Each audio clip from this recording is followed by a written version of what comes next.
인도나 필리핀만 가보시면 책벌상 없이 아이들이 서서 컴퓨터를 하나를 놓고 한 3명, 4명이 돌아가면서 쓰고 있어요. 거기는 PC 보급률이 아직도 25% 정도밖에 안 되고요. 우리가 쓰던 거 도네이션 하면 도움이 되지 않을까. 전기도 또 부족하기 때문에 큰 컴퓨터 주면 두꺼비 집이 나가요. 서버 컴퓨터 하나만 꺼지지 않게 만들면 학생들이 10명, 20명이 달라붙어서 프로그램 배우고 인터넷을 하는 거죠. 현장에 다 설치된 사진 같은 거를 입수해 보면 가슴이 뭉클한 환경이 많죠. 안녕하세요. 티타임즈 홍재 기자입니다. 오늘 정말 또 엄청난 분을 모셨습니다. 실리콘밸리 한국인의 대부신데요. 아마 유튜브나 이런 데 찾아보시면은 거의 못 찾아보셨을 겁니다. 송영길 앤컴퓨팅 대표님 모셨습니다. 안녕하십니까? 예, 안녕하세요. 안녕하십니까? 예. 오늘 모시기 전에 그래서 이렇게 많이 찾아봤어요. 이렇게 좀 방송 어디 나오셨나.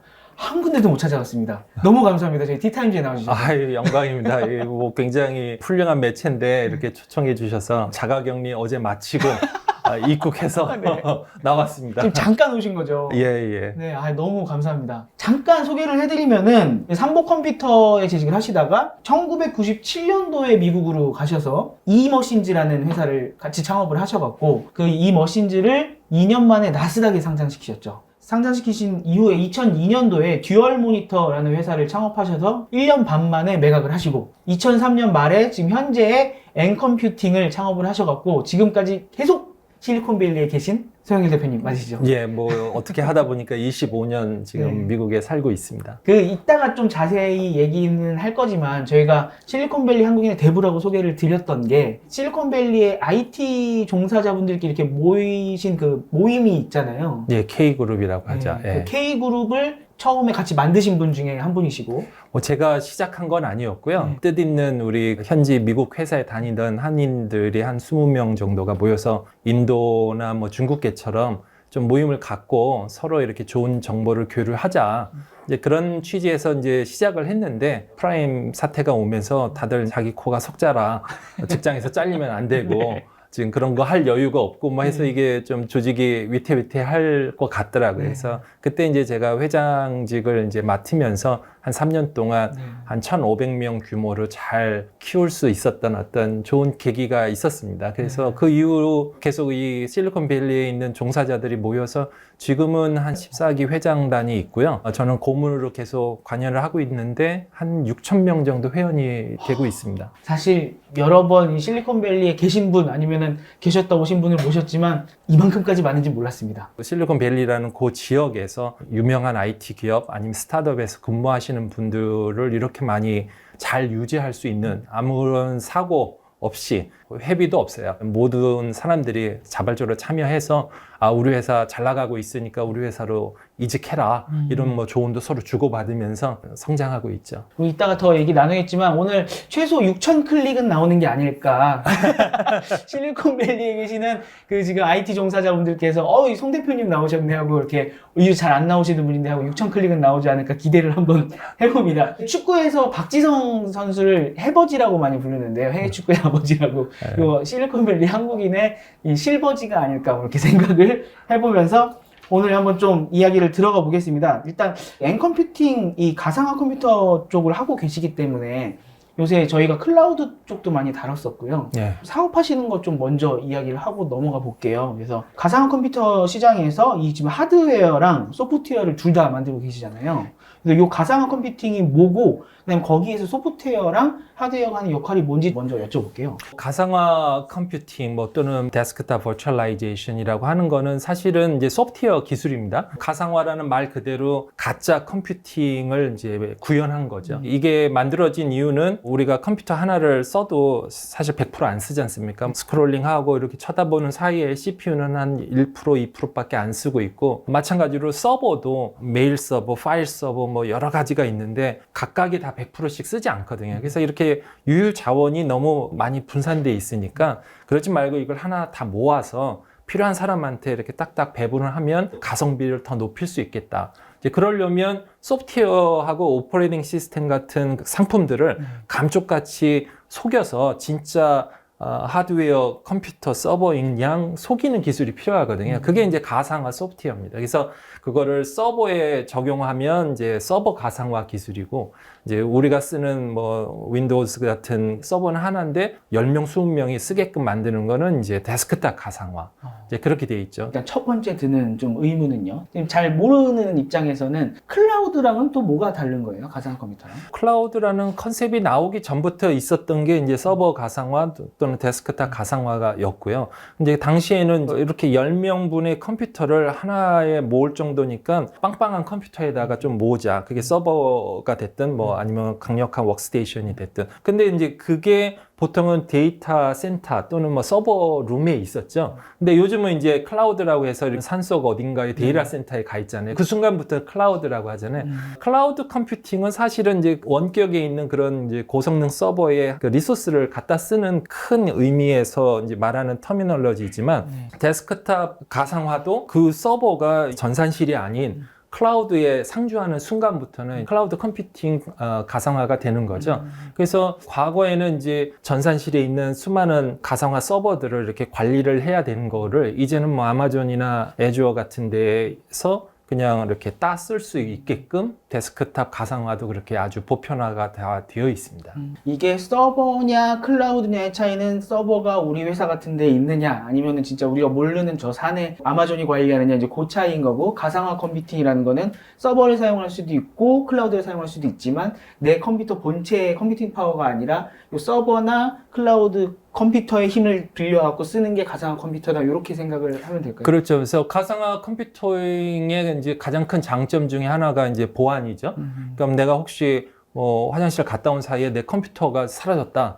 그러면 거기에 있던 나의 모든 자료는 지금 다 누군가 가져갔잖아요. 네. 또는 뭐 어떻게 실수를 해서 포맷을 했다 그러면 다 날아가잖아요. 근데 이제 가상화를 통해서 쓰면 지금 내 화면 안에 보이는 모든 것들이 마치 내 컴퓨터 안에서 이렇게 막 만지는 것 같지만 내가 보고 있는 건 그냥 화면일 뿐이고 실제 데이터는 저 멀리 서버나 아니면 클라우드에 있는 거기 때문에 이 단말기는 들고 나가 봐야 화면 스크린이 사라질 뿐이고 내 데이터는 저쪽에 있다는 거죠. 그래서 그런 보안 또는 스마트워크, 집이건 카페건 회사에 가도 아까 하던 화면 그대로 그 앱 그대로를 유지할 수 있는 거고요. 그리고 무엇보다도 이제 각자 컴퓨터를 갖고 있으면 한 3년, 4년 지나면 이제 느리고 버벅거리잖아요. 그쵸.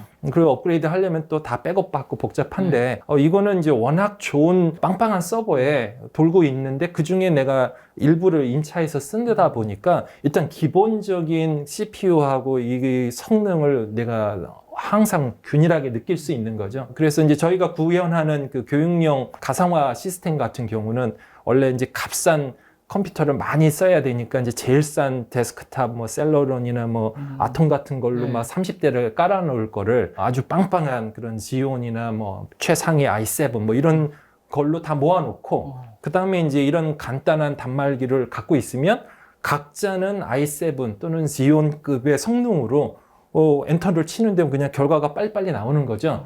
왜냐면은 그 서버는 워낙 빵빵한 CPU로 연산을 해줄 뿐이고 우리는 그거를 이제 공유할 뿐이니까요. 그래서 성능적인 개선도 있고 그다음 보안, 그다음에 뭐 업그레이드 할 때 모든 것들이 다 서버에 있으니까 부담이 없죠. 아까 설명을 해줄 때 손이 약간 이쪽으로 가던데요. 여기 지금 보이실지 모르겠는데 제가 일부러 시작하기 전에 안 여쭤봤거든요. 이게 방금 설명을 해주셨던 단말기인가요? 예, 이게 레즈버리 파이라는 이제 영국에서 만든 매덕대의 어떤 마더보드죠. 그거를 사서 이제 저희의 그 소프트웨어를 입힌 겁니다. 이게 원래는 뭐 리눅스로 돌아야 되는 교육용 컴퓨터죠. 네. 사실은 그렇게 써도 되는데 이제 저희는 이제 가상화 엔드포인트 소프트웨어가 이제 깔려서 이걸 갖고서 이제 클라우드에 있는 내 윈도우즈를 접속하든지 옆방에 있는 전산실에 있는 내 윈도우즈를 접속하든지 이런 식으로 이제 되고 그 다음에 이제 프로토콜이 아주 고속화가 돼서 동영상을 봐도 마치 여기서 뭔가 하는 것처럼 사람들한테 옛날 그 코카콜라하고 펩시콜라 챌린지 하듯이 이걸 다 가리고 마우스하고 키보드를 주고 당신이 지금 쓰고 있는 컴퓨터가 어떤 건지 맞춰보세요. 그러면 가상 컴퓨터니 아니면 원래 데스크탑이냐? 그러면은 이제 쉽게 판단 못 하고요. 이거 내가 그 전에 쓰던 컴퓨터보다 훨씬 빨라졌네?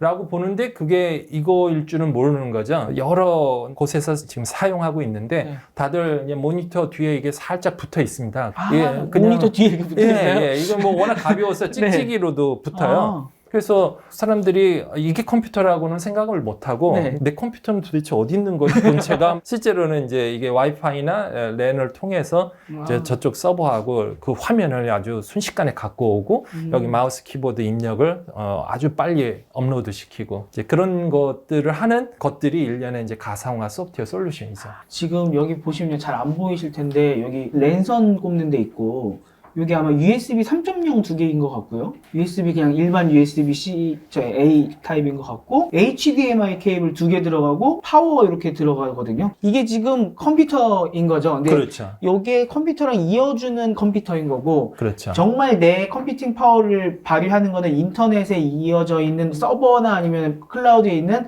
엄청 좋은 컴퓨터를 내가 이용할 수 있게끔 해주는 기계인 그렇죠. 거죠. 예, 여기 있는 뭐 OS가 뭔지는 사실 의미가 없고요. 이제 저희가 만든 소프트웨어가 돌면서 원격에 있는 걸 갖고 오는데 만약에 내가 듀얼 모니터를 쓰겠다. 네. 그러면 여기 있는 두 개. 두 개를 연결하면 듀얼 모니터로도 완벽하게 고해상도로 잘 돌고 있고요. 유튜브를 돌리겠다. 그러면 사실은 저쪽 서버에서 막 돌고 있는 건데 마치 내가 여기서 이렇게 바로 연결해서 보는 것 같은 착각을 일으키는 거죠. 얘는 그저 모니터랑 키보드랑 마우스를 연결해서 그쪽에 명령어를 전달할 수 있게끔 해주는 역할 정도이겠네요, 얘는. 그럼에도 불구하고 이제 내려오는 데이터가 워낙 많기 때문에 그걸 압축시켜주고 네. 또 그걸 빨리 풀어주고 거기까지는 아주 기본이고 한 단계 더 나가면 내가 여기다가 헤드셋 USB를 해서 줌하고 뭐 이런 걸 하고 싶다. 웹카메라를 연결하고 싶다. 이렇게 되면 이제 얘기가 복잡해지죠. 왜냐면 내 컴퓨터에 USB가 마치 꽂혀 있는 것처럼 저렇게 몇 킬로 떨어져 있는 서버에 마치 내 헤드셋하고 그러네요.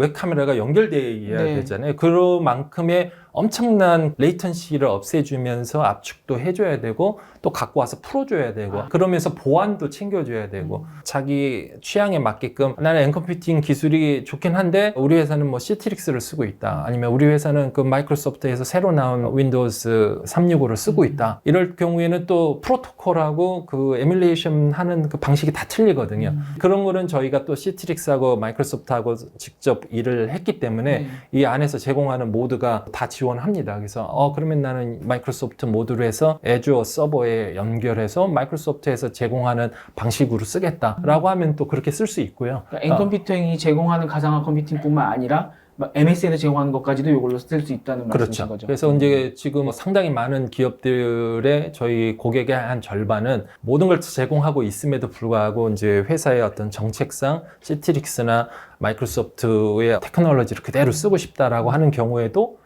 굳이 PC 살 필요 없이 이 단말기를 통해서 그렇게 쓰면 되고요. 그 다음에 이제 좀 저렴하게 좀 더 쓰고 싶다라고 하면 뭐 손색 없는 이제 저희 솔루션으로 서버 쪽을 소프트웨어를 인스톨하면 상대적으로 더 저렴한 비용을 내면서 쓸 수 있는 거고요. 이거 얼마예요? 아마존에 가면은 저희가 이걸 180불에 팔고 있나요? 그러면 이것만 사서는 쓸 수 있는 게 아니죠? 그 가상 컴퓨터까지 가격을 내야 진짜 컴퓨터처럼 쓸 수 있는 거죠? 그렇죠. 이제 이거가 있으면 서버를 하나 좀 마련하셔서 저희가 제공하는 소프트웨어를 이제 설치를 해서 쓸 수 있고 그 서버는 제가 그냥 설치해갖고 하면 되는 거예요? 꼭 엔컴퓨팅에서 제공하시는 뭘 하는 게 아니라? 저희는 이제 그 컴퓨터를 팔거나 서버를 팔거나 그러진 않아요. 이제 소프트웨어만 팔고 싶은데 소프트웨어만 팔고 나니까 맨 마지막 단에 이제 본체를 또 사야 되냐라고 말을 하니까 그러시면 이걸로 그냥 간단하게 쓰시면 이거 5년, 10년 뭐 고장 안 납니다 해서 하고 있는데 요즘은 이제 컴퓨터는 컴퓨터 나름대로 그래도 다 갖고 있으니까 우린 서버만 필요하다.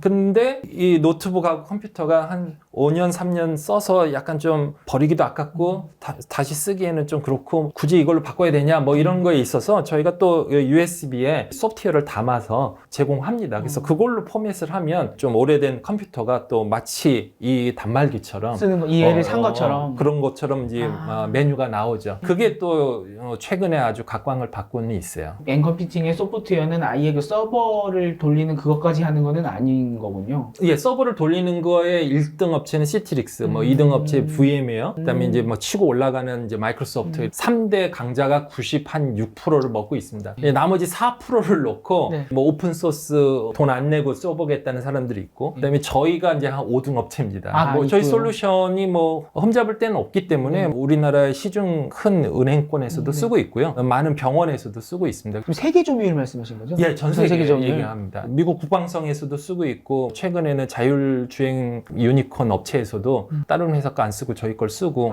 기사 읽다 보니까 마케도니아에서 뭐 이렇게 정부가 사용을 하는 건가요? 예, 그거는 좀 오래된 프로젝트이긴 한데 한 네. 10년 전도 훨씬 지났는데요. 네. 그때 이제 마케도니아가 굉장히 작은 그 유럽의 나라예요. 네. 기름도 안 나고 굉장히 가난한 나라인데 거기에 있는 IT 쪽에서 문교부 장관이 우리는 젊은 학생들을 아주 해커로 육성을 해서 프로그래머를 인력 수출을 해야겠다. 네. 그러려면 한 명당 한 대씩 정도 컴퓨터가 있어야지 뭐 네. 제대로 좀 그걸 하지 않겠느냐. 근데 아무리 예산을 이렇게 따져봐도 컴퓨터를 전국의 학생들한테 하나씩은 배정할 수가 없잖아요. 그래서 이제 저희 기술을 차입을 해서 그때는 이거보다 더 싸게 만들었습니다. 한 명당 2만 원이면 이제 딱 하나씩이 도입이 되는 그걸 해서 전국에 깔았죠. 그래서 한 40만 명의 학생들이 훌륭한 프로그래머가 됐습니다. 그래서 오늘날 우스갯소리지만 이제 마케도니아 국적을 갖고 있는 어떤 프로그래머를 제가 만나면 혹시 N컴퓨팅을 아냐 하면 저 학교 때 제 컴퓨터 써봤다고요? N컴퓨팅이었어요. 뭐 이런 얘기 많이 듣고 있고요. 저희가 특별히 교육부하고 일을 많이 합니다. 그래서 인도하고 필리핀에 가면 저희께 거의 학교에 깔려 있다시피 해요. 그래서 이제 그쪽에 있는 젊은 학생들은 이제 N컴퓨팅이 델 HP처럼 아주 큰 브랜드로 알고 있죠. 뿌듯하시겠네요. 이제 시간이 좀 지났으니까 진짜 이렇게 쌓여서 다들 그것 덕분에 나 많이 성장했어 라는 말씀을 드릴 수 있으니까. 예, 제가 이제 뭐 사실 투자를 할 때는 빨리 가볍게 하나를 딱 집어서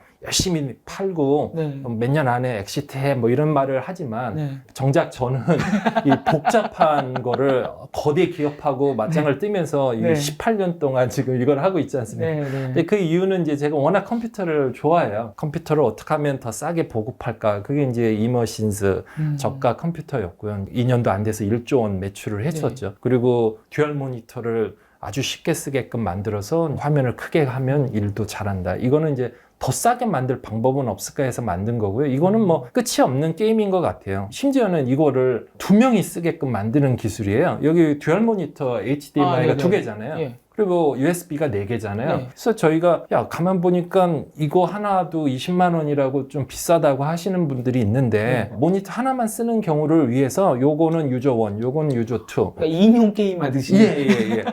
그런 이제 소프트웨어를 네. 우리가 제공합니다. 그러면 이제 필리핀이나 인도 같은 경우는 네. 옛날에 N컴퓨팅은 좀 쌌는데 점점 하다 보니까 와이파이 들어가고 뭐 4K 되고 뭐 한다고 가격이 올라갔는데 좀 낮춰달라라고 하는 부분을 이제는 좀 만족할 수 있을 것 같아요. 가상 컴퓨터 돌리는 애를 또 다시 가상으로 2개로 나누는 건가요? 그렇죠. 이게 끊임이 없습니다. 근데 이런 거는 사실은 대박을 노린다기보다는 이런 거를 해서 학교에 설치가 막 되고 있고 거기를 한번 방문해 보시면 밀려오는 그 감동? 사실 여기 우리는 PC 보급률이 지금 한 86% 되잖아요. 네, 그리고 솔직히 뭐 컴퓨터 없는 집이 거의 없지 않습니까? 그렇죠. 근데 인도나 필리핀만 가보시면 그냥 책걸상 없이 아이들이 서서 컴퓨터를 하나를 놓고 3명, 4명이서 마우스 키보드 하나를 놓고 돌아가면서 쓰고 있어요. 인도 하면은 그렇게 프로그래머가 많은 나라인데도. 그러면 거기는 PC 보급률이 아직도 25% 정도밖에 안 되고요. 거기는 아직도 주민등록 등본 띄고 그러면 글씨 잘 쓰시는 분들 그거 복사해야 되는 거죠. 이렇게 전산화가 안 돼 있어요. 네. 그래서 이제 왜 이렇게 서서 하냐 그러면 그 의자하고 이런 거 값을 컴퓨터 단말기 하나 더 늘리는 데 쓰고 그런 저개발 도상국의 교육용 컴퓨터는 우리가 생각하는 뭐 14인치 주세요 노트북에 무슨 스펙 이런 사양 이런 거하고는 상상을 초월하고 그리고 그렇다고 뭐 우리가 쓰던 거 이렇게 도네이션 하면 도움이 되지 않을까라고 생각하지만 거기는 전기도 또 부족하기 때문에 이런 큰 컴퓨터 주면 두꺼비 집이 나가요. 에어컨도 당연히 없고요. 그래서 그런 데는 이제 이런 5W 휴대폰 그 충전기 같은 그런 작은 전력을 갖고 이 일을 해야 되고 다만 서버 컴퓨터 하나만 좀 잘 꺼지지 않게 만들면 그러면 이제 학생들이 10명, 20명이 달라붙어서 거기에 곱하기 3명, 4명이 서서 프로그램 배우고 인터넷을 하는 거죠. 아직도 그런 일들이 많고요. 저희가 지금 교육용으로만 한 절반 정도인 한 250만 대 정도를 팔았다고 추산하고 있는데 매년 각 나라의 교육부 입찰 그런 것들이 나와서 저희가 공급을 해서 현장에 다 설치된 사진 같은 거를 입수해 보면 가슴이 뭉클한 환경이 많죠. 직접 가보시기도 하셨어요? 지금 팬데믹이라서 지난 2년 동안 꼼짝 못했지만 그전에는 뭐 아시아나, 대한항공, 뭐 유나이티드 뭐 이런 네. 비행 항공사 마일리지를 다 합치면 한 600만 마일 되는 것 같아요. 예, 그래서 최고 등급이지만 인생의 절반을 하늘에서 사시는 네, 뭐 겁니까? 아프리카, 오지부터 뭐 남미부터 뭐 다 가봤습니다. 그래서 이게 이야기가 지금 굉장히 심파로 빠져가지고 너무 재밌었는데 이게 저가의 상징으로 또 오해하실까봐 네. 가상 컴퓨팅이라는 게 꼭 싸게 이용하려고 하는 것만은 또 아니잖아요. 안 써보신 분들은 약간 헷갈리실 것 같아요. 제가 노트북을 켜서 네. N컴퓨팅의 이 가상화 컴퓨팅을 우리 회사에 있는 서버로 접속한다고 하면은 똑같이 윈도우는 키나요? 버튼은 똑같이 눌러서 윈도우가 똑같이 켜지나요? 서버가 여유가 있는 회사는 그냥 항상 켜놓죠. 그러면은 이제 자기가 엔터 치자마자 아까 그 퇴근할 때 만들다만 문서 그 커서 그대로 네. 접속을 하게 되는 거고요. 거기까지 접속은 제 노트북 켜서는 어떻게 하는 거예요? 접속 앱이 있죠. 아, 접속 앱이. 예. 시트릭스도 제공하고 마이크로소프트도 제공하고 저희도 제공하고 네. 그다음에 그 서버 주소와 그다음에 자기 유저 아이디 패스워드 그다음에 뭐 이중 인증 뭐 이런 거 다 하면 징징징징 하면 3초 안에 이제 딱 연결이 되면 연결돼서. 화면이 쫙 내려오죠. 그러면 이제 자기 볼일 보고 끌 때는 뭐 X자를 눌러도 되고 아니면 로그아웃 해도 되고. 저희는 거의 윈도우밖에 안 써봤으니까 그러면 예. 윈도우가 켜지고 나서 앱이 있는 건가요? 아니면 그 전에 부팅될 때 윈도우가 아닌 다른 앱으로 부팅되나요? 아, 예. 요거 같은 경우는 그냥 키면 리눅스 데스크탑이니 이런 것도 없고요. 일종의 펌웨어이기 때문에 5가지 모드가 딱 나옵니다. 아. 설정에 가서 뭐 정할 건 있겠지만 네. 뭐 나는 지금 늘상 하는 모드가 이거니까 이거 클릭하면 그냥 접속 창이 나오고 거기에 유저 아이디 패스워드 누르고 가는 거고요. 만약에 자기가 통상적인 맥이나 윈도우즈를 네. 쓰고 있으면 거기에는 해당 접속하는 프로그램 아. 저희가 제공하는 거를 깔아야죠. 네. 그래서 그 앱을 런칭하면 이제 별도의 가상 세계로 들어가는 거죠. 이걸 쓰실 경우에는 아예 처음 켤 때부터 아예 거의 연결된다고 보면 되는 거고 그렇죠. 내 노트북을 쓸 경우에는 브라우저 크롬 그렇죠. 쓰는 거랑 그냥 예, 예. 비슷하게 그렇죠. 쓰시면 되겠네요. 예, 예. 아, 네, 좀 이해가 됐습니다. 제가 기사를 읽다 보니까 망분리법 이런 것 때문에 이 망분리라는 게 결국 인터넷 쓰는 거랑 그 회사 내에서 쓰는 망을 따로 쓰라는 거잖아요. 그렇죠. 그래서 그게 망분리법이 통과되고 나서 우리나라에도 가상 컴퓨터 시장이 되게 좀 커질 수도 있다라는 예측까지만 봤어요. 몇 년 전에. 아, 그게 실제로 커졌었어요. 왜냐면 그게 법이잖아요. 네. 그러니까 이제 보험에서 금융권, 공공기관 중에 큰 데는 그거 강제로 해야 되는 거죠. 그래서 그 당시에는 이제 야 복잡한데 컴퓨터 2대 주고 하나는 내부망, 하나는 이제 밖에 인터넷 보게끔. 그래갖고 막 망공사하고 망도 분리하고 컴퓨터도 2개 주고 또는 뭐 듀얼 컴퓨터 부팅. 2개면 너무 좀. 네, 그래서 이제 나온 게뭐 듀얼 부팅 되는. 네. 그래서 OS가 2개 있고 아. 하드디스크가 AB가 있고 네. 뭐 이렇게 해서 토글링 하는 아. 그런 이상한 컴퓨터도 이제 나오기도 하고요. 그거는 아마 이해하시기 제일 편한 게 맥북 쓰시는 분들 윈도우 까시는 분들 있거든요. 네. 그러면은 윈도우 부팅할 거냐 아니면은 그냥 맥 부팅할 거냐 그거 선택하는 거 예, 비슷한 그런, 거죠. 그런 거죠. 이제 그렇게 파티션을 방식도 있고 아예 그냥 하드가 2개가 들어가서 물리적으로 따닥 하는 경우도 있고 네. 그 망분리를 위한 컴퓨터라고 희한한 제품도 있는데 네. 근데 이제 그게 너무 비합리적이고 또 복잡하잖아요. 예, 예. 이제 그래서 이제 논리적 망분리, 소위 이제 VDI라고 하죠. 가상화망이 생겼죠. 그러니까 인터넷망은 인터넷망인데 내가 서버하고 이쪽은 외부망하고 연결을 안 시키고 그런 식으로 만약에 가상화 서버가 양쪽에 있거나 네. 아니면 단말기는 밖으로 나갈 수 있는데 안쪽으로 가려면 여기를 거쳐야 된다라고 하면 요 안에 있는 것들은 밖하고 연결을 안 해놓으면 되는 거죠. 이제 그러다 보니까 망 연계 프로그램 해갖고 이 내부망하고 외부망하고 자료를 좀 주고받을 일이 있을 수도 있잖아요. 네, 네, 네, 네. 고객이 갖고 온 무슨 서류를 네, 네. 내가 이쪽에다가 넘겨야 되니까. 집어내야 네. 되고 이제 그때 또 바이러스가 타고 오면 안 되니까 네, 네, 네. 망 연계 프로그램이라는 또 솔루션도 있고 해서 좀 복잡하긴 한데 중간에 약간 출입국 사무소 같은 예, 것도 있는 그렇죠. 건가요? 예. 그런 식의 시장이 막 크게 생겼어요. 앞으로 가상화 컴퓨팅 시장은 더 커질 수 있는 건가요? 저개발도상국은 뭐 인터넷으로 나가는 거는 나가지만 일단 클라우드는 안 쓰니까 큰 상관없이 계속 커가고 있고요. 그다음에 이제 클라우드 컴퓨팅으로 가상화를 추진하는 게 이제 마이크로소프트거든요. 그래서 마이크로소프트나 애주어라는 자기네 클라우드에 윈도우 10, 윈도우 11 이런 거를 한 달에 뭐 3만 원, 5만 원만 내면 서브스크라이브가 가능하게끔. 물론 이제 그때도 접속할 때는 집에 있는 남아도는 컴퓨터를 쓰든지 아니면 아주 옛날 거를 다시 개보수를 하든지 아니면 이런 걸 사든지 이렇게 가야 되니까 사실 이제 가정 시장이 열리는 거 아닌가 해서 대박의 조짐을 저희도 이제 스멀스멀 느끼고는 있는데 아직 그렇게 크게 터지지는 않고 있고요. 스마트워크를 재택근무를 이제 지금 도입하고 있고 공개형 소프트웨어다, 뭐 오픈 리눅스다 이렇게 해서 여러 가지가 나오고 있습니다. 근데 그런 것들도 이 가상화라는 중간에 그런 허브가 없으면 굉장히 힘든 거죠. VPN으로 모든 걸 할 수는 없으니까요. 그래서 공공기관에서도 가상화를 중심으로 한 재택근무 업무로 앞으로 가겠다고 하고, 그리고 이미 작년부터 집행하고 있는 윈도우 10 업그레이드, 윈도우 7에서 윈도우 10 가면서 뭐 한 8천억 정도를 이제 로열티를 내고 막 이렇게 업그레이드를 하고 있는데, 이제 이런 것들도 이제 공개형 리눅스로 해서 이렇게 절약하는 그런 여러 가지 시도를 이제 가상화를 중심으로 해서 하고 있죠. 처음에 살 때는 그냥 컴퓨터도 사서 쓰고 윈도우도 사서 쓰고 했는데, 우리도 디지털화가 진행되고 한 20년 쓰다 보니까 이게 OS 한번 바꿀 때마다 돈이 천문학적으로 들고 컴퓨터 한번 바꿀 때마다 천문학적으로 들고 하다 보니까 한꺼번에 관리해 줄 수 있는 이 가상화 컴퓨터가 필요하다는 걸 조금씩 더 느끼게 되겠군요, 우리가. 이게 가상화를 조금 더 들어가 보면요, 하나의 이슈가 있어요. 뭐냐면 우리가 컴퓨터를 씀에 있어서 꼭 윈도우즈가 필요할까? 내가 거의 다 일을 브라우저로 하는데 그냥 브라우저가 필요하지 뭐 윈도우즈가 필요할까? 이런 이제 도전이 있어요. 그거를 활용한 게 이제 크롬북이죠. 그거를 또 푸시하는 게 구글이고, 그래서 구글 입장에서는 크롬북을 사라.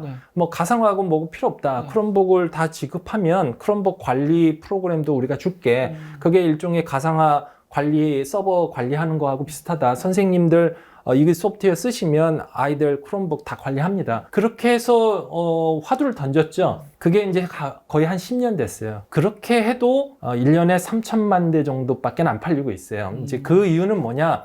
아이들이 브라우저로 공부하고 하는 거는 뭐 그럭저럭 가는데, 우리의 리얼 라이프에는 꼭 그 발목 잡는 윈도우 레가시한 그런 것들이 있잖아요. 뭐 포토샵도 있고 오토캐드도 있고 그런 것들 때문에 기업에서는 브라우저만 필요하지는 않다. 나는 순수한 윈도우즈가 딱 있어야, 그것도 윈도우 10이건 7이건 뭐 김대리, 박과장, 뭐 김차장 다 쓰는 소프트웨어가 다 틀리고 뭐 이러다 보니까 그냥 하나의 환경, 가상화 환경을 딱딱 나눠줘야 그래야 이제 아무 문제 없이 가겠다. 그런 식으로 해서 가상화가 아직도 성장은 하고 있는데, 그래도 분명한 건 브라우저만 안전하게 구동이 되면 웬만한 일은 다 할 수 있는 거 아니냐라는 구글의 그 강력한 드라이브가 있어서 그쪽 시장이 커지긴 해요. 그리고 이제 이쪽 가상화 시장도, 그래 우리가 가만 생각해 보니 굳이 OS까지 헤비하게 다 가상화를 시킬 필요 있느냐. OS의 일부분하고 특정 어플리케이션을 이렇게 묶어서 그게 이제 컨테이너죠. 컨테이너를 말씀해 주신 거는 이제 저런 느낌인 거죠. 아까 윈도우를 꼭 써야 되는 이유가 꼭 브라우저만 쓰는 게 아니라 뭐 포토샵도 써야 되고 뭐 이런 것들이 있으니까 그것만 묶어서 준다는 거죠. 네, 이제 그런 식으로 이제 하는데, 윈도우즈는 그렇게 컨테이너라이즈 하기가 쉽지 않죠. 뭐든 코드가 엉켜 있어서. 근데 이제 리눅스 같은 경우는 이제 내가 필요한 것만 좀 뽑아서 좀 라이트하게 가고 싶다 할 때 이제 진일보된 그런 방식도 있긴 있어요. 너희 뭐 1년 동안 쓰는 앱 보니까 7개밖에 안 되더라. 7개만 딱 묶어갖고 하자. 그런 느낌인 거죠. 예, 뭐 그렇게 되고, 그다음에 이제 골든 이미지, 마스터 이미지라고 해서 세트를 한 3종류 넣어서 뭐 영업팀은 이 이미지를 갖고 가고, 그다음에 개발팀은 또 비주얼 스튜디오 있는 이 이미지로 시작을 하고 뭐 이렇게 또 좀 개별화를 할 수도 있고요. 그런 게 다 가능하군요. 예. 신기합니다. 3가지 정도로 생각해 볼 수 있겠네요. 일단은 보안 신경 쓰려면은 확실히 유용한 거고, 또 환경. 왜 저희 집에도 지금 안 쓰는 노트북 같은 게 쌓이거든요. 실질적으로 쓰기는 힘든 그런 것들을 USB 하나로 쓸 수 있다는 거. 그 다음에 또 하나는 말씀해 주신 개발도상국이라던가 이런 비싼 컴퓨터를 막 보급하기 힘든 곳에서 쓸 수 있으니까 여러모로 좀 유용하지 않나 생각을 해봅니다. 다음 주제로 한번 넘어가 볼 텐데요.